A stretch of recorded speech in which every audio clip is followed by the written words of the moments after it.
Bon, je sais pas si ça va fonctionner. Je vais le tester. Je vais remettre mon golem. Ici.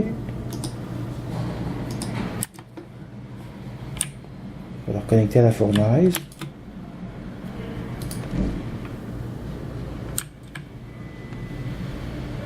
Là, il faut le reprogrammer parce qu'il a probablement perdu ses liens avec les jars, parce que je les ai tous déplacés. Ça me prend la Golemancer's Bell.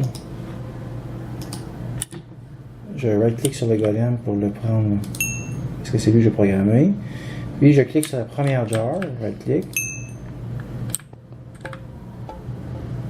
Ok, on voit qu'il est capable de circuler sur ces jars-là, ça va. Ah, il y avait d'autres affaires dedans. Puis je vais marquer celle du haut. Je sais pas celle du haut, je vais essayer. Du lachrome. Allons-y donc des torches. Ok. Faisons du. Pas trop, là. Juste une 9, là. Alors, je vais faire du lock. On va voir ce que le golem va dire de ça. Il va essayer de monter. Il a réussi! Ok! Ah, des fois il va tomber par contre. Ça, c'est un petit défaut. Ok, puis il va se réessayer. Mais ça va être très inefficace. Ok, non, ça sera pas. Il va me faire ça tout le temps. Il est tombé en boucle, il sera plus capable. Bon, est-ce que je peux le sauver en mettant une jar à sa portée, juste pour moi qu'il puisse la chercher, là.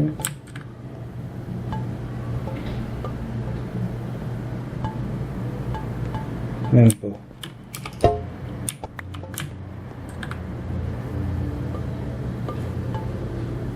C'est non, c'est pas possible.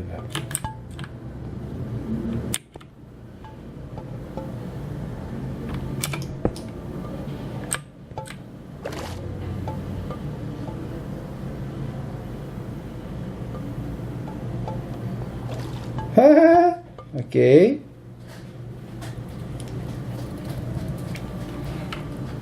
Ça donne des idées. C'est juste d'ôter toutes les roches qui sont ici. Comme je peux faire comme le golem, je peux circuler ces jars. Donc après un autre test. Oui. On va mettre du Jellium. Un peu de neige, ok. Pour en mettre une en haut. Je vais y mettre des morceaux de zombie.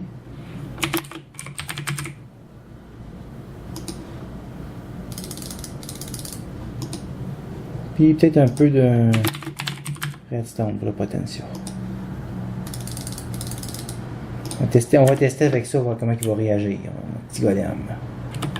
Est-ce qu'il va s'amuser? Est-ce qu'il va rusher? Est-ce qu'il va réussir? Donc, 1, 2, 3. Et les jeux sont faits. C'est le genre de build qui est super important de tester. Parce que, vraiment, quand on teste pas ces choses-là, ben là, ça fonctionne pas, puis on s'en rend compte quand on est en train de faire un craft. Apparemment, il a réussi. Ah non, peut-être pas. Non, est-ce qu'il reste des choses? Il reste des affaires, il reste potentiel, il reste machina. Ok, il a comme pas l'air d'avoir accès en haut. J'ai l'impression que c'est fait que tu peux pas avoir un seul golem qui accède à tous tes jars. Moi, je pense que c'est ça. On dirait vraiment que c'est ça, là. Ah, je pense qu'avec ça, j'ai tout essayé ce que je pouvais. Il faut vraiment que je me fasse un mod pour gérer cette situation-là, parce que c'est impossible de faire un système à golem, l'automatisation avec un affaire de même. Mais j'ai pas le temps de me programmer un mod, là. C'est complètement débile, là. Bon, je les ai encore changé de place. J'ai essayé d'y mettre une place que peut-être que le golem va être capable. Je t'avais de plus savoir quoi faire, là. Donc là, je vais intégrer ça dans sa programmation.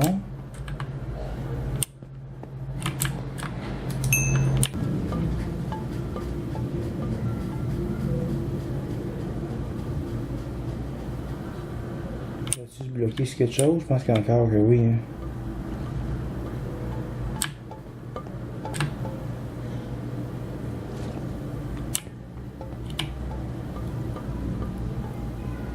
Si c'était moins long à faire crafter, je serais tenté d'essayer d'upgrader en Advanced Golem.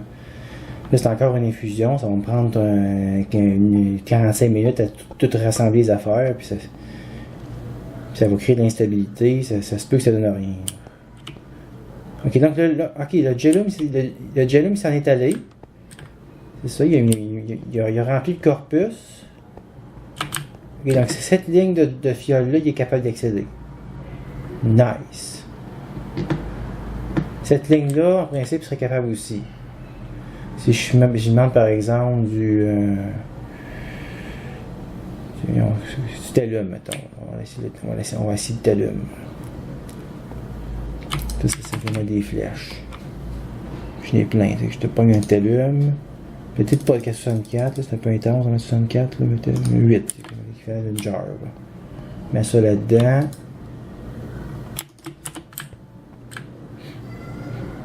Mais là, il doit être bloqué sur Machina. Ouais, c'est ça.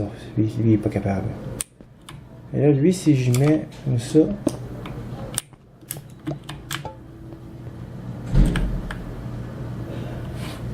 Il ne reconnaît pas pendant tout.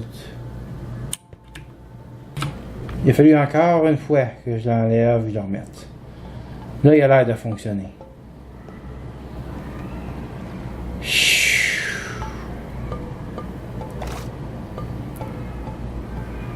Il a l'air d'être capable d'accéder à tous les niveaux. Tous les niveaux de jeu. Il y a une fois qu'il s'est coincé dans la structure ici. Encore. À part de ça, ça a l'air correct. C'est vide là, t'as réussi? Oui! Bon! On a notre golem. Le système d'alchimie est réparé. Jusqu'à temps que le golem rebug. Alors, c'est pas pour rien que j'avais voulu faire cette build-là, réparer mon golem. J'ai une autre machine à faire par infusion, ça prend des lingots d'or, des lingots de métal, de fer plutôt, des shards puis du quartz. Partir ça, là j'ai préparé la machine, on y va, ça part. C'est le Focus of Telekinesis. On en avait parlé une couple de fois déjà. Maintenant c'est le temps, on va le crafter. Ok. Un petit peu moins bien que la dernière fois. On fait du flux puis on me fait perdre de l'énergie. Ok, mais ça avance, ça avance. Je trouve ça toujours impressionnant de voir les Essentia devenir gazeuses puis s'en aller dans la machine. C'est vraiment spécial. C'est un truc qui a été bien fait dans ce mode-là. Ok. Presque.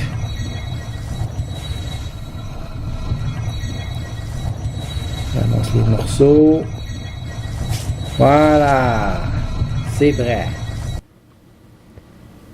On va ramasser ça. Alors, le Focus of Telekinesis, c'est un jouet en soi, c'est intéressant. On lance une roche. Le shift right-click, le right-click avec ma baguette dessus, il s'en va là-bas. Je peux la promener. Puis, je peux la mettre ce que je veux. Si je fais shift right-click, je reviens bientôt. Et voilà, la roche revient à moi. Bon, en soi, c'est un jouet, ça fait show-off. On va s'en servir à la place. Donc, ça coûte quelques aspects. Puis quand je mets la baguette, vous voyez que le coût diminue. C'est à cause de mes Tomium Caps. Je ramasse ça de là. Et voilà. Corporeal Attractor. Ça fait longtemps que j'en parle. Je vais le faire. Et voilà, je mets mon attracteur ici. Ok, comment ça fonctionne? Là, je pèse. Ça fait juste changer de couleur. Je mets que le bleu, c'est pour attirer, puis le rouge, c'est pour repousser. On va mettre ça en bleu. Puis j'avais entendu parler que ça prenait un signal redstone aussi. Donc on va mettre une bloc de redstone. J'imagine que le signal peut être là tout le temps, puis ça va... Je vois pas le besoin de le désactiver. Là. C'est ça, je veux que les villageois se ramassent ce prix-là. Je vais pas les repousser, je vais pas les désactiver ça. Voilà, je mets mon signal redstone permanent. Bon, on sort de là. Ça marche pas. Méchant cossin, j'ai hâte de peut-être pouvoir l'enlever, là, plus cette affaire-là. Je vais descendre en bas. Fermer la porte. Au cas où ça marche pas. Puis, je pars la machine à villageois. On attend. Ça devrait donner quelque chose d'intéressant. Et voilà. Il arrive. Il n'y a aucune autre possibilité qu'elle se faire coller sur le tracteur. Est-ce que les autres vont se faire coller ou il va y avoir juste un? Ah, les autres aussi. C'est fait qu'ils se retrouvent en tapon. Donc, tout est pogné là. Je pense même que je peux aller jusqu'à ouvrir la porte. Ils peuvent même pas essayer de sauver, ils sont pris. À cause de ça. Corporeal Attractor. Pas mal intéressant, hein? Je savais que ça serait utile. Bon, là, il commence à me rendre pas mal. Puis là, je me suis acheté quelques pages en cours de route. Maintenant, on va se débarrasser de tout ça. Ok. Oh! Problème. Le tracteur est tellement puissant que ça les empêche de tomber dans le trou. Ben là! Et ça veut dire qu'il va falloir que je monte, que j'aille couper le signal, parce que je peux même pas y couper ici, il va falloir que j'aille casser la redstone de là-bas. Là, il faut que je descende, il faut pas que je tombe dans le liquide. Sinon, ça va pas être le fun. Ah, puis faut pas que je refasse mal en plus. Une maudite affaire. On est tellement retrouvé le mini bizarre. Ah!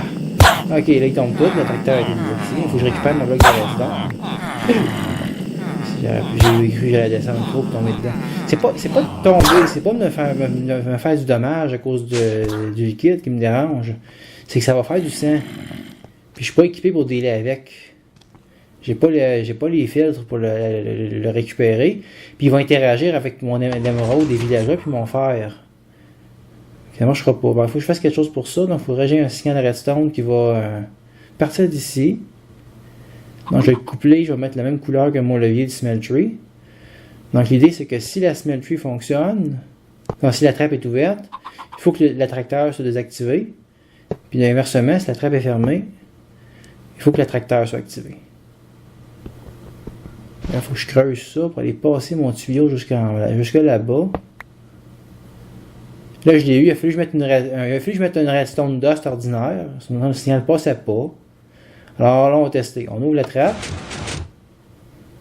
Il va falloir que je vole. Encore une fois, il ne faut pas que je tombe dedans. Et...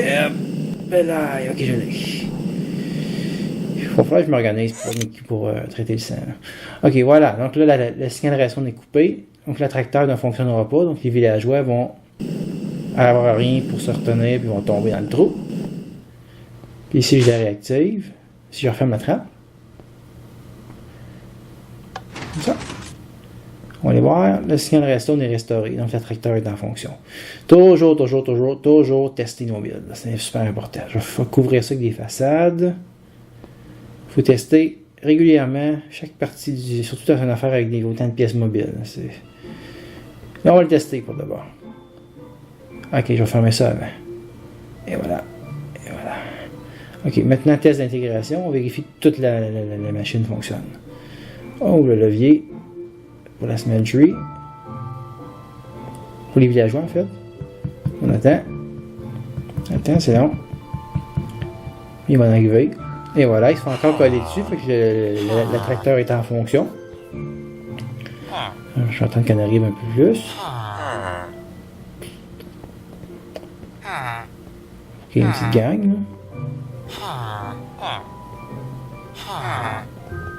Puis là, je vais couper mon spawner.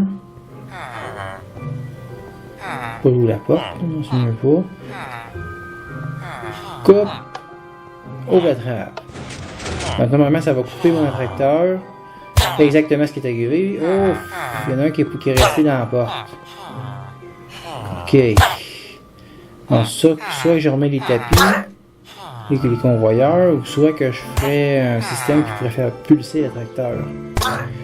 Peut-être si je mets un timer en dessous de la redstone dust, lui il pourrait pulser. Pour l'instant, je vais fermer la trappe, je vais l'ouvrir.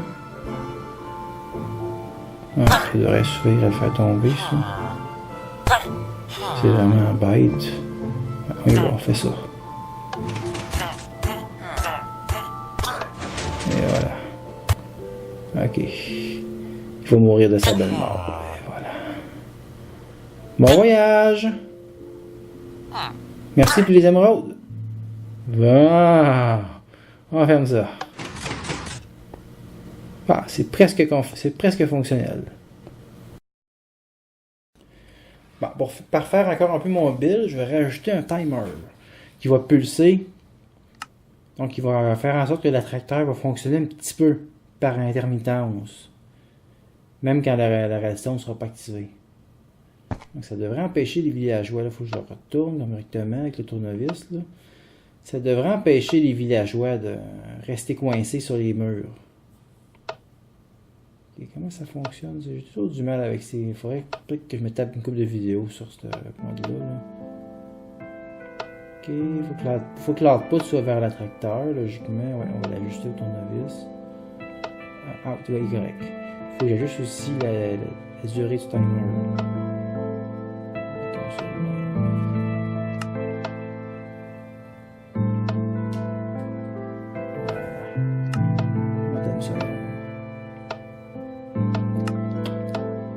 Et voilà.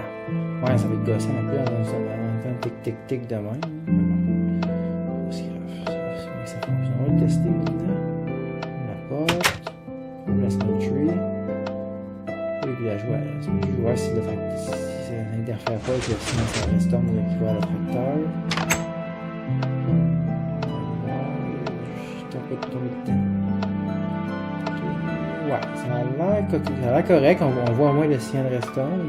De là, je peux pas voir avec certitude si l'attracteur est fonctionnel. On va dire que oui. Là, je sens bien ici.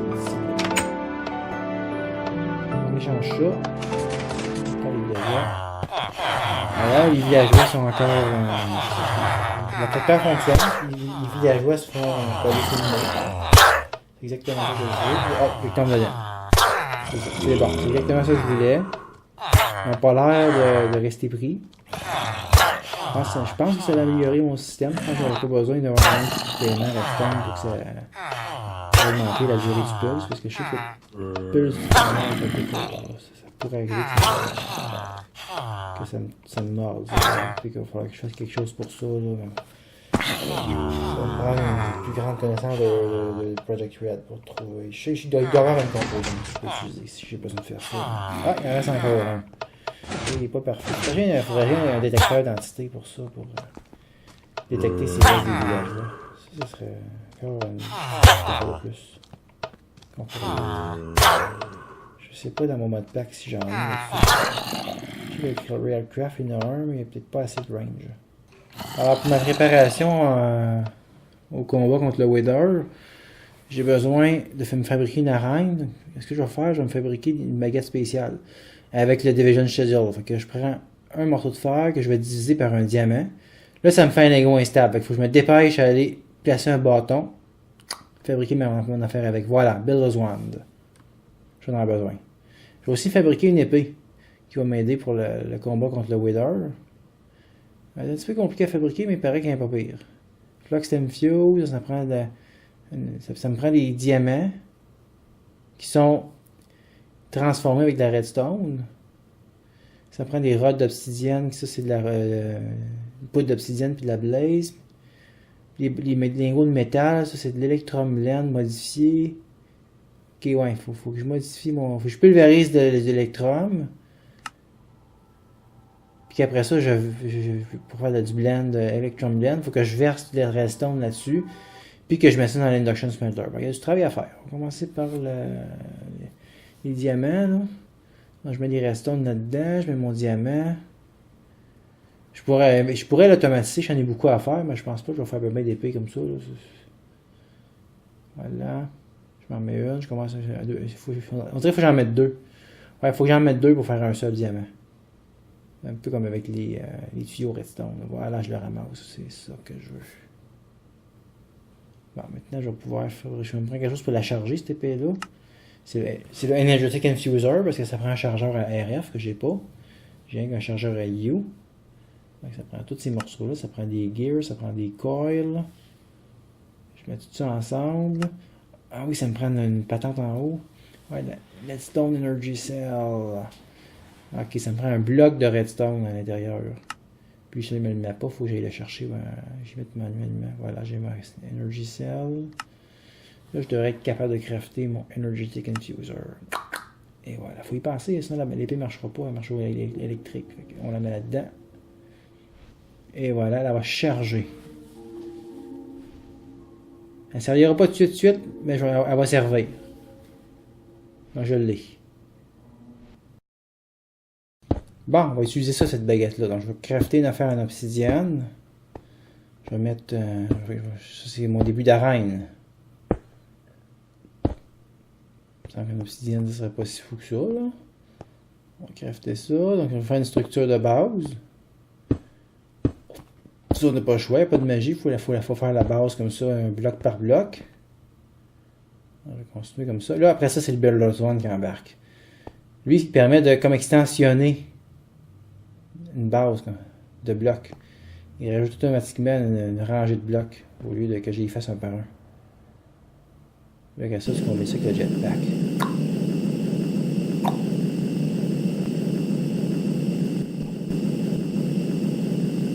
C'est un petit peu dangereux à crafter à cause des lingots instables. Un coup de celui-là, il n'y a pas d'usure, il fonctionne pour toujours. C'est une belle patente. C'est encore une fois parce que j'avais activé le Division Sigil. C'est bien triste que j'ai pas fait de vidéo là-dessus, c'était vraiment beau. Franchement, il va falloir que j'en active un autre juste pour le fun de faire une vidéo. Alors là, je vais faire mon toit. C'est là que ça devient. Ouais, ça devient un petit problématique. Il m'a mis de l'obsidienne partout. Ok, ouais. Là, il faut que j'aille rechercher d'autres affaires. Fait que je vais me faire une liaison plus directe. Donc, panneau de liaison avec mon Ink Mixer. Parce que là, c'est trop long de me rendre là-bas. Là. Je vais connecter ça. J'ai combiné avec la peau de vache. Ça me fait des livres non liés. J'arrive ici. Je mets mon livre dans mon inventaire. Puis je fais un right-click là-dessus. Là, il n'est pas lié. Je vais cliquer ce que je veux qu'il soit. Où ce que je vais apparaître. Voilà, je vais le nommer. Puis je vais pouvoir. Là, j'ai un livre vers la Twilight Forest dans les mains. Voilà. Que j'ai lié de la même façon que l'autre. Je vais mettre directement à la Twilight Forest. Puis de la Twilight Forest, je vais mettre directement à la reine. Sans avoir à me rendre dans une petite cabane dans le désert. Là. Génial, ça c'est beaucoup mieux. Donc maintenant, je vais me crafter pour les items. J'ai besoin de 2 affaires de même. Puis 16 gugus comme ça. Donc vous voyez, c'est un peu coûteux. Pas mal le quartz. J'ai dispose comme ça. Ça, c'est les Quantum Link. Comment tu appelles ça? Quantum Field Ring. Au centre, il faut mettre la Quantum Link Chamber. Donc, ça en prend 8. Pour faire ce que je veux faire. Vous allez voir, c'est quoi? Ça en prend 8 de chaque côté. Il faut que je la réplique, cette structure-là, dans la zone de la reine. Donc là, je suis à la base centrale. Voilà. Et voilà, là, c'est connecté. Donc, non seulement il faut que je la réplique, mais celle-là, il faut que je fournisse de l'énergie. Bien, c'est fait. L'énergie est passée. Puis, il faut que je la relie à mon réseau Applied Energistics. C'est tellement avancé comme technologie que ça prend une source d'énergie séparée. Puis, ça prend beaucoup de power. Je ne sais plus combien c'est d'ARF, mais c'est hallucinant. Là. Mais c'est ça. Maintenant, même il faut l'acheter off quand on n'a pas besoin. C'est juste trop. Là. Voilà, là, elle est connectée. Elle reçoit son énergie et reliée au réseau Applied. Il faut que je la réplique de l'autre côté maintenant. Puis ça me prend aussi de la perle pulvérisée pour pouvoir établir la liaison entre les deux structures. Puis je vais utiliser une des singularités quantiques que j'avais accumulées avec mon condensateur de matière. Il faut que je la combine avec. Là, j'ai du TNT. Je mets ma perle. Je mets ma singularité. J'allume ça puis je décante de là. Parce que je ne veux pas sauter avec. Ça a quand même farfelu de faire tout exploser ça. Mais ça résiste à l'explosion. Puis ça me donne 2 singularités intriquées au lieu de juste une. J'en aurai besoin. Donc là, j'ai complété la structure dans mon arène. Je place une moitié de la singularité dans la chambre de liaison. Voilà, une moitié d'intrication. Il faut que je retourne à la base. On va utiliser mes liaison. Je vais récapituler comment ça fonctionne, où est-ce que ça va. Je reprends Nexus Toilette. Je reviens dans mon salle Craft.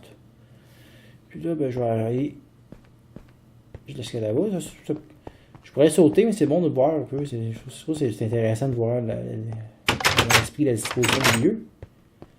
Donc, c'est un étage que je me suis rajouté par-dessus ma salle principale de power. Voilà, et là, mais c'est ma structure quantique. Je mets ma deuxième intrication là-dedans. Donc, mes deux structures quantiques sont liées. Celle-là est prête à fonctionner, elle reçoit du power. Il me reste à alimenter l'autre à l'intérieur de l'arène. Puis quelque chose d'absolument hallucinant va se passer. Ça, si on pouvait faire ça dans la réalité, là, ça serait vraiment malade. Il n'y en aurait plus de FedEx. Ouais, c'est sûr que les emplois seraient perdus à cause de ça, là. Mais ça serait plus efficace. Regardez bien ça. Donc là, ici, il va falloir que je m'organise pour qu'il y ait du courant. C'est un Tesseract qui va le fournir. Donc, je vais le configurer pour qu'il sauve de l'énergie. Et je vais l'activer. Tac! Voilà! J'ai accès à tous mes items. Depuis une zone distance. Sauf que ça prend trop de power. Là, il faut que je régule parce que regardez ce que ça fait. Manque de power. Déjà, là. Ça fait à peu près une dizaine de minutes que je travaille avec. Là. Fait que je vais toujours mettre une switch ici parce que même celle-là, là, je vais mettre un signal redstone. Elle va recevoir un signal redstone. Puis la cellule d'énergie est programmée pour sortir juste s'il y a un signal redstone. Donc, je vais le régler pour une fréquence. Voilà. Puis ici, je fais la même affaire. J'installe mon émetteur de signal redstone. Je me mets un petit levier. Je le programme pour qu'il soit accouplé avec mon récepteur dans l'autre salle. Je me mets un petit levier. Je me mets une redstone dust pour que ça communique avec mon Tesseract, que je vais me rendre. Il est activé. Ok, il faut que je le réactive maintenant pour avoir le tout qui est important à savoir, c'est que les deux structures quantiques doivent être. Ils gaspillent d'énergie s'ils sont alimentés en continu. Là. Même s'ils ne sont pas en liaison, si tu es en alimenté, on continue à prendre du power. Donc il faut que j'ai switch off les deux. Donc j'ai mis mon signal redstone ici. Donc là, ça va fonctionner. Ah, il y a un buffer. Ok, il y a un buffer dans la structure quantique. C'est pour ça que ça prend du temps avant qu'elle s'éteigne. Donc là, j'ai perdu la liaison avec le réseau. J'ai fermé ma switch. Donc, je réouvre ma switch. Le signal redstone s'en va là-bas. Ça active la structure quantique dans ma base principale, mais celle-là ne s'active pas. Et plus je le gosse un peu, c'est que là, il fallait que mon levier soit au niveau du Tesseract. Puis là, ma redstone DOS, elle power la chose redstone, la wireless. Là, il prend du temps à s'éteindre. Il vide son buffer. Et boum. Okay, voilà, c'est ça. Il est éteint. Donc, à un moment donné, même la lumière sur la chambre quantique s'éteint aussi. Tout est shutté off. Là. On va rester tester, on l'allume. Et voilà, ça repart. Je peux l'éteindre. Alors, je pense que c'est ça qui est ça. C'est pas mal la patente. Ça devrait fonctionner. Ouais. Et voilà.